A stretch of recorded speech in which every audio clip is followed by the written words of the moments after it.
어서 오십시오. 안녕하세요. 네, 물의 기억 이미 개봉했죠. 예. 15일에 네. 개봉을 했습니다. 다큐멘터리고. 다큐멘터리. 어떤 영화입니까? 이 봉하마을에 있는 생태 농법으로 네. 농사를 짓는 그 논을 중심으로 그거를 밀착 취재해 가지고 거의 1년간 그 논에서 벌어지는 여러 그 식물, 생물, 곤충들의 이야기를 예. 아주 환경 다큐멘터리, 생태 다큐멘터리로 만든 영화입니다. 노 전 대통령이 봉하마을에 돌아가서 생태 농업을 하자고 해서 제안했고 시작했잖아요. 그렇죠. 그럼 그 그게 이야기서부터 시작합니다. 아까 돌아가신 후에도 꾸준히 그게 이어졌군요. 그게 지금 계속 10여 년간 이어졌는데 그 생태 농법으로 만들어진 그 논에 네. 이 생태가 너무너무 어마어마하게 장관을 이루도록 이렇게 촬영을 하고 어떤 거 예를 들어서 기가 막힙니다. 그 어마어마한 게 뭐예요? 거기에 이제 이 영화의 주인공들은 두꺼비 또는 반딧불이, 거기에 우렁이, 거미, 잠자리 이런 것들입니다. 그런데 이런 것들이 그 생태 농법을 통해서 살아가고 자기들끼리 이렇게 생명을 유지하기 위해서 새끼를 낳고 벌어지고 거기에 벼와 함께 자라고 있는 논두렁의 잡초들의 이야기, 논에서 흔히 볼 수 있는 이 동식물들의 이야기를 정말 영상적으로 볼 수 없는 그런 영상들을 만들었고요. 그리고 그것이 단순히 생태 농업을 해서 환경 하자 이런 것만이 아니라 이 생물들이 생존하고 살아가는 데 필요한 어떤 물의 이야기, 그리고 이 물이 생성되는 태양과 달과 별의 이야기. 그래서 굉장히 그 우주적인 생명의 기원까지 다루면서 이게 얼마나 소중한 이것인가를 저절로 느끼게 만들어주는 아주 교과서적이고 전형적인 자연 환경 다큐멘터리군요. 다큐멘터리인데 철학이 들어있어요. 굉장히 깊은 철학이 들어있고 생명 철학 같은 게 있고 그것이 노무현 전 대통령이 꿈꾸던 그러한 자연 생태 농법 아니겠느냐 하는 것을 이렇게 은연중에 바닥으로 깔고 사계절 있습니다. 1년의 모습도 다 나옵니까? 그렇죠. 봄, 여름, 가을, 겨울에서 제가 저도 이 나레이션 녹음을 하면서 처음에 딱 이 영상을 보고서 너무너무 충격을 받고 이건 정말 세계적인 다큐멘터리다. 이 정도로 제가 감독한테 찬사를 했습니다. 뭐냐면은 벽꽃이 1시간밖에 피었다 지는 시간이 1시간이라는 거예요. 그래요. 근데 저 처음 알았어요. 근데 그 벽꽃이 피어났다가 지는 그거를 촬영을 했는데 포착해서. 이거는 아마 전 세계에서 이게 영상에 담긴 거는 최초 아니냐. 정말 신비로운 논이라고 우리가 흔히 그냥 지나치면서 그저 자그마한 논 그 구석에 이렇게 신비로운 자연의 생명들이 막 있다는 것이 아주 놀라운. 물, 두꺼비, 오리, 우렁이만 나오고 사람은 안 나와요? 거기 사람은 이제 소년이 나옵니다. 소년이 그 이야기의 어떤 나레이션의 배경처럼 마치 우리 촌에서 옛날 그 어린애가 소 데리고 와서 풀도 먹이고 냇가에서 막 물장구도 치고 잠자리도 잡으러 다니고 하는 그 소년의 눈으로 보는 어떤 그 생태 이야기. 그런데 어렴풋이 그 소년이 노무현 전 대통령의 소년 시절 아니겠느냐 하는 걸 약간 이렇게 암시하는. 얼굴도 닮았어요? 혹시? 조금 이렇게 해서 되겠더라고. 거기에 이제 노무현 전 대통령의 다큐 영상들. 생전에 모습도 논일하고 그 일 모습도 나와요. 간간히 이제 조금 비춰주면서 그분이 꿈꾸었던 그 생태 농업을 통해서 이 살아가는 요 생명체들 그리고 거기에 이제 어떤 논에서 농약을 뿌리는 그 논에 그 모습하고 또 비교를 합니다. 인근 논은 이제 농약 뿌리고 하겠죠. 그렇죠. 그래서 일반적으로 그냥 농약을 뿌리면서 농약을 뿌렸을 때 그 앞에서 주인공처럼 막 살아가던 생명체들이 쓰러지고 죽고 막 이런 모습들을 대조하면 대비하면 그냥 자기도 모르게 예. 느끼고 그리고 특히나 어린 아이들에게 이거는 굉장한 감동을 줄 수 있는 다큐지 않냐 이렇게 생각을 합니다. 뭐 제가 나레이션을 해서가 아니라 정말 좋은 다큐입니다. 영상적으로도 영상적으로 정말 그 촬영의 기법이라든가 이런 것들이 굉장히 공을 들여서 우리가 흔히 볼 수 없는 그러한 장면들을 많이 만들어냈고 이 BBC의 자연 다큐나 이런 거는 정말 뭐 아프리카나 막 거대한 그 돈을 들여가지고 오지 탐험이라든가 뭐 이런 거를 찍어대는데 여기는 우리 이웃에 그냥 바로 옆에서 언제나 그냥 버스만 타고 가면 볼 수 있는 그 평범한 논 속을 그렇게 장엄하고 감동적으로 연출을 해냈다. 그것이 나는 정말 놀랍다. 이런 영화를 찍고 제작하고 있다는 걸 미리 알고 처음부터 참여하셨어요? 아니요. 그 이제 만들어 놓고 그 PD 감독님께서 저한테 전화가 와서 이러이러한 테마로 노무현 전 대통령의 그 생태농법에 대한 거를 가지고 저희가 한번 했습니다. 근데 여러 이제 이렇게 보니까 내 목소리가 이제 여기에 잘 맞는 것 같습니다. 그래서 그냥 뭐 다른 거 보지도 않고 바로 그냥 두말 않고 두말 없이 하자 하고서 녹음실에서 영상을 처음 봤죠. 그런데 제가 감독한테도 너무너무 칭찬을 해줬죠. 반딧불이가 진짜 다 살아요. 반딧불이를 찍기 위해서 고생한 얘기를 하는데 일반적인 카메라로는 반딧불이가 그렇게 선명하게 불이 안 보인답니다. 노출이 잘 안 된다는데 그거를 특수 카메라로 빛을 잘 이렇게 보이게 하기 위해서 또 노력을 해가지고 실제로 그 영화에서는 반딧불이의 그 빛과 그거를 바라보는 소년의 눈과 또 반딧불이 날아가는 모습이 너무너무 환상적으로 이렇게 연출이 돼요. 이제 알겠습니다. 장엄해요. 노무현 전 대통령이 등장하는 장면은 몇 장면 안 되는군요. 그렇죠. 사이사이에 일종의 브릿지처럼. 그렇군요. 그래서 제가 이 영화를 보면서 시사회에서 그런 얘기를 했습니다. 이 영화의 주인공은 노무현 대통령이 아니라 아니죠. 두꺼비, 잠자리, 반딧불이 논이에요. 논. 그렇죠. 논. 그리고 무엇보다도 이 영화의 핵심 테마인 벼.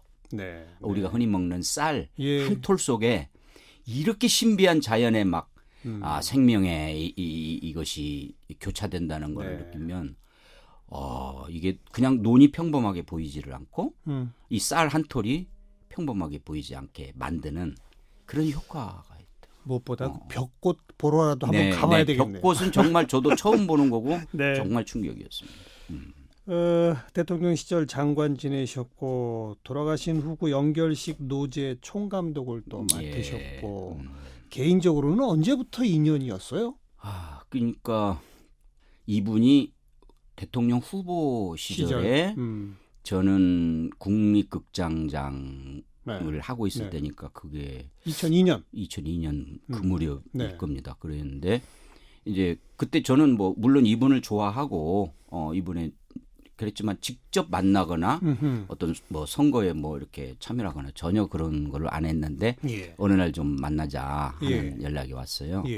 그래서 이제 거기 지인하고 제 아는 또 예술가 한 분하고 거기 부부 두 분하고 조용히 그냥 허름한 어느 일식집에서 4명이 앉아서 뭔데 이제 제가 지금 공무원 신분이라서 도와드리지는 못하지만 정말 되셨으면 좋겠습니다. 그러면서 되신다면은 공약이나 이런 데서 문화 정책으로 뭐 이런 우리 특히 순수예술 연극이라든가 전통예술 이것에 대해서 좀 더 많은 정책과 지원을 하면 좋겠습니다. 그랬더니 좋은 얘기인데 그래도 연극이나 뭐 국악도 좀 자기들이 좋은 작품 만들어서 경쟁력을 갖춰야 하지 않습니까? 또 이제 거기서 언쟁이 됐어요. 그리고 그 말씀 또 옳은데 또 이렇습니다. 그럼 또 이분은 계속 나에 대한 반대 의견을 막 제시를 하시는 거예요. 그래서 이제 술도 마시면서 점점 취해서 막 얘기를 하다 보니까 저도 모르게 이제 좀 열 받아가지고 아니 일국에 대통령 하시겠다는 분의 그 문화에 대한 인식이 이렇게 이렇게 정말 실망입니다. 내가 그래버렸어요. 그랬더니 이 양반 이제 껄껄껄 웃고 이제 그러고서 헤어졌죠. 그러고는 그 그때 첫 만남이야. 그게. 근데 그 뒤에 이분이 대통령이 되신 거예요. 예. 그러니까 나는 이제 찍소리는 못하고 이제 난 찍혔다. 찍혔다. 얼마나 나를 이제 건방지고 그런 놈으로 알겠나. 근데 네. 이제 대통령 되신 지 한 1, 2년 뒤에 국립극장으로 조용히 연락이 온 거라. 일요일 날 조용히 그 창극을 보고 싶은데 그냥 맞이만 해달라. 일체 사람들한테 알리지 말고. 그래서 정말 조용히 거기도 뭐 경호원도 대동 없이 그냥 차 한 대로 오셨어요. 비밀리에 오셨군요. 비밀리에 극장에 보러. 그래가지고 2층에 특별석을 만들어 가지고 그렇게 보고 있는데 또 저녁에 시간 있습니까? 왜? 가서 식사나 합시다. 그는 청와대에서 저녁 식사를 하시는데 그때도 그냥 나는 그때 그 건방졌던 나를 기억하시나 보다는 아니 나는 그게 조마조마한데 그런 얘기 아무것도 없이 창극 본 이야기, 네. 판소리, 네. 미녀 그리고 그때 아주 인상적인 얘기가 어렸을 때 봉하마을에서 농사를 지면은 풍물을 쳤다. 그렇죠. 근데 그 풍물 장단이 지금도 기억난다 하면서 풍물 장단을 입으로 끙짝끙짝끙짝짜장 뭐 하는데 이게 삼체 장단을 아시더라고. 네. 그러면서 즐겁게 국악 얘기하고 우리 민요 얘기하고 헤어졌어요. 식사하고. 그게 이제 두 번째 인연이라. 네. 그러고는 이제 나는 국립극장을 그만두고 퇴임하시고 퇴임하고 이제 연극 연습을 하고 있는데 저 인사 수석 보자고 장관해라. 그래서 뜻이 이런데 네. 어떠냐 해가지고 놀랬죠. 그래서 그러니까 딱 두 번 만나신 거네. 그리고 첫 번째는 싸우셨고. 네. 첫 번째는 내가 너무 무례하게 건방지게. 저 노무현 전 대통령이 원래 좀 그래요. 일부러 떠보려고 또 그러는지도 모르겠어요. 예. 좀 반대 의견을 이분은 이제 계속 어떤 시장 경제 속에서 뭐 순수 예술이나 전통 예술도 좀 경쟁력 갖춰가지고 한편으로 맞는 말이죠. 근데 그럴 수 없는 그런 것도 있으니까 막 그래서 그런데 나를 장관을 시켰는데 후일담을 들으니까 그 당시 참모나 뭐 수석이나 이쪽에서는 전혀 저를 추천을 한 사람이 없고 다른 사람이 추천이 됐었는데 네. 좀 여기는 좀 내가 생각한 사람이 있다 하면서 그러니까 그 참모들도 깜짝 놀랐다는. 아마 그럼 그 첫 번째 만남에서의 그 대화를 그렇죠. 기억하고 있었던 것 같아요. 틀림없이 기억을 하고 있고 그리고 이제 제가 국립극장장 하면서 하는 활동에 대해서 아마 좀 듣고 이제 한번 보려고 극장에 오셨던 것 아닌가. 창국 구경도 하시고. 그게 일종의 뭐 면접 아니었나. 장관 되시고 나서는 뭐 이래저래 접촉이 쭉 그렇죠. 그 뒤로는 이제 이제 공식적인 대통령과 장관으로서의 접촉이었고 뭐 여러 가지 뭐 이제 얘기도 나누면서 과거 한 10년 전 그 장관께서 인터뷰한 내용 보니까 노 전 대통령을 지나치다 할 정도로 솔직한 사람이었다 이렇게 표현하셨던데 맞습니다. 그런 표현을 하시게 된 이유는요? 뭐랄까 본인이 혹시 어떤 문제에 대해서 이렇게 잘못 판단하거나 뭐가 이렇게 좀 문제가 생겼을 때 정말 그런 얘기를 한참 아래 장관인데도 이건 내가 잘못 생각했던 것 같다. 바로 받아들이고. 그런 면. 그리고 자기와 다른 의견을 내거나 이런 것에 대해서 두려워하지 않고 오히려 그러자고 자꾸 하시죠. 토론을 더 그러니까요. 유도를 하려고 하고 그런 것이 어떤 점에서는 굉장히 나는 이제 솔직하게 여겨진 거죠. 뭐 내가 생각이 잘못됐을지 몰라도 내 생각이 이렇다. 어떤 때는 막 고집스럽게 이걸 좀 따라달라. 뭐 이런 것도 있는 거니까. 그런데 말을 안 한다든가 가만히 이렇게 하는 형이 아니잖아요. 그렇죠. 안 해도 될 말도 어떤 때는 하시는 게.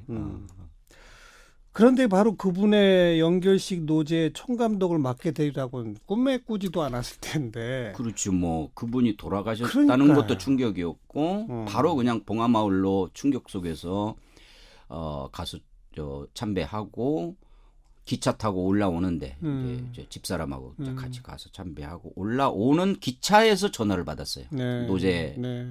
해야 되는데 네. 총감독 좀 네. 맡아달라. 그래서 기차 안에서 바로 그냥 후배들한테 막 전화하고 해서 이 팀을 짜가지고 그때 시작했지. 그 노제 전체 컨셉이 사람 사는 세상 저기 사람이 지나가네. 예. 직접 만드신 슬로건이요? 아마 그때 이제 바로 그냥 올라오자마자 밤에 저희 집 앞에서 다 몇 사람이 모여가지고, 비밀리에 모였어요. 모여가지고. 그래가지고 거기서 빨리 제목 이렇게 컨셉 정하고 준비할 거 막 회의를 했거든요. 그때 정해졌던 것 같아요. 근데 이거 뭐 나 혼자 정했다기보다는 그때 모인 친구들 얘기. 사람 사는 세상은 그렇죠. 뭐 그때는 원래 그때 노 전 대통령의 그렇죠. 트레이드 마크고 그렇죠. 저기 사람이 지나가네. 이게 이제 조금 그런 이런 이게 사람이 지나갔다는 거죠. 이분이 갔다. 지나갔다. 가셨다. 그것에 대한 약간의 추모적인 얘기도 있고. 네. 예. 아무튼 그러면서 며칠 사이에 정말 힘들게 준비를 해가지고 노제를 올렸고 네. 그때 막 정말 전쟁터 같았죠. 한쪽에서는 또 좀 방해하기도 하고 한쪽에서 막 모여서 해야 되고 왜냐면은 그때 이 노제에 저는 제가 이제 국립극장에 소속된 국립 단원들이 네. 예술가들이 이거는 참여를 하는 게 좋겠다. 예. 그러니까 전 대통령 노제니까 그렇죠. 예우상도 맞죠. 그래서 이제 뭐 국립무용단, 국립국악관현악단, 국립창극단 이게 다 참여를 했었거든요. 예. 근데 오히려 단원과 뭐 이분들은 적극적으로 저를 도와주고 막 하는데, 했는데 실제로 이제 좀 우두머리나 위쪽에서는 기관장들은 약간 좀 굉장히 꺼려하고 그런 일이 또 있었군요. 그런 좀 소가리가 있었죠. 그래가지고 그거 막 이제 싸우고 돌파하고 해가지고 끝내 이제 했고 네. 막상 노제 당일날에는 또 이 경찰차가 딱 그 시청을 둘러싸고서 못 들어가게. 그러니까 리허설도 하고 준비 막 해야 되는데 그것도 이제 항의하고 뚫고 들어가서 리허설하고. 리허설도 못하게 하려고 했다. 그렇지. 예. 그래요. 일부러 준비를 지연시키려고. 이제 그때는 속으로 그렇게 막 국립 이런 막 단체와 이렇게 국가적인 행사로 하는 거를 싫어한 거죠. 그렇죠. 속으로. 그냥 조용히 옛날 운동권들 노제 하듯이 그냥 그렇게 하지 뭘 국립 단원들까지 동원해서 하려고 하느냐. 근데 제 마음은 이거는 국가적 행사로 그렇죠. 가야 되지 않냐 이렇게. 네. 10년 세월 지났는데 장관님 개인적으로 어떤 걸 떠나보냈고 또 어떤 걸 지금 남겨두고 있으신지. 이분의 그 소탈하면서도 어떤 새로운 세상에 대한 꿈 이런 것들은 아직도 미련과 이루지 못한 여러 아쉬움들이 많이 남아 있고 그러나 또 이분이 이루어 놓은 또 이러한 어떤 그분의 철학과 어떤 비전 이런 것들은 우리가 이제 그걸 이어받아서 이렇게 앞으로 하는 게 당연한가 이렇게 앞으로 해야 되는 어떤 미래에 대한 그런 거를 좀 이제 우리가 이어받고 고인에 대해서 또 현실에다 너무 이렇게 붙들어 매는 것도 고인에 대해서 좋은 건 아니지 않겠나. 그래서 10주기를 맞아 이 새로운 노무현이 이제 주제 아니겠습니까? 그렇죠. 네. 말씀하신 대로 그분이 꿈꾸었던 꿈, 철학, 비전을 이제 앞으로 현실화시키는 앞으로의 과제. 네. 그거는 뭐 우리 모두가 새로운 노무현이 되어서 해야 된다 이런 거겠죠. 그렇죠. 그리고 이게 이제 어떤 정치권에서만 이거를 해결한 게 아니고 아닙니다. 이분은 오늘 그 영화 생태농업 이런 것만 해도 일종의 뭐 예술이면 예술, 어떤 환경이면 환경, 뭐 생명운동이면 생명운동 이러면서 각 분야에서 이분이 꿈꾸었던 살아왔던 그 세상 또는 그분의 철학 이걸 이어받는 각 개별 네. 주체적인 예, 예. 이 시민들의 그러한 새로운 운동 이런 게 더 중요하지 않겠는가? 예, 예. 저는 이분을 너무 정치적으로만 이렇게 해석을 하고 이분을 정치인으로서만 규정 짓는 거는 조금 아쉽다고 생각을 합니다. 이분은 정치인이기는 하지만 굉장히 정치적이지 않은 그 굉장히 품이 넓은 일종의 뭐 생명 철학과 같은 네. 자기 나름대로의 삶에 대한 진지한 어떤 철학과 이런 거를 가졌던 분 아닌가. 네. 그걸 실천하는데 정치가 필요하니까 그렇죠. 정치를 하신 것 아니었나. 지금 표현하신 바로 그 생명 철학을 퇴임 후 실천하려고 봉하마을 가서 그렇죠. 만드신 정말 농부가 되시려고 했던 생태 것 농업 같더라고요. 네. 그것의 결과물인 현장을 찍은 물의 기억. 저는 뭐 이런 이 정말 의미 있는 다큐멘터리의 나레이션을 제가 맡게 된 것도 또 이분과의 인연이 이렇게 또 그렇죠. 이어지는구나 그렇죠. 하면서 굉장히 또 저한테는 의미가 있는 네. 그런 작업이었습니다. 영화 꼭 챙겨서 보도록 하겠습니다. 벽꽃 보러라도 가도록 그러면 하겠습니다. 너무너무 좋은 영화입니다. 예. 김명곤 전 장관이셨어요. 고맙습니다. 감사합니다.